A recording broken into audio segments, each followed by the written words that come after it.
The U.S. just handed Ukraine an ultimatum. Will Kyiv surrender or stand firm? On November 20th, 2025, the United States unveiled a 28-point peace proposal for Ukraine, drafted by U.S. envoy Steve Witkoff in coordination with Kirill Dmitriev, an advisor to Russian President Vladimir Putin. Leaked to the press, the plan was presented to Kyiv without prior Ukrainian input, setting a Thanksgiving deadline and favoring many of Moscow's terms. The plan asks Ukraine to recognize Russian control of Crimea, Donetsk, and Luhansk, to freeze front lines in Kherson and Zaporizhia, and to pull back from parts of Donetsk into a demilitarized buffer.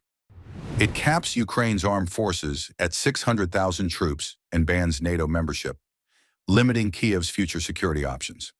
The United States is reportedly pressuring Kyiv to accept the plan by Thanksgiving, warning that failure to comply could result in the suspension of intelligence sharing and other critical support for Ukraine's defense. Moscow signals urgency while Kyiv faces isolation and harsh winter conditions.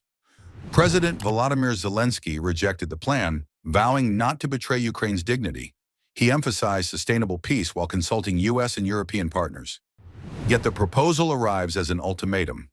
Kyiv's decisions are constrained by the powers that helped drag it into this war.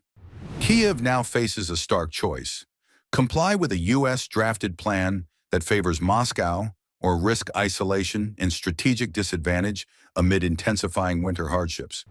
This week, Ukraine's decision will shape its borders, sovereignty, and European security, while testing the influence of the very powers that guided it into this conflict. The world is watching Ukraine. What's your take? Comment now and follow Map Narratives to stay updated.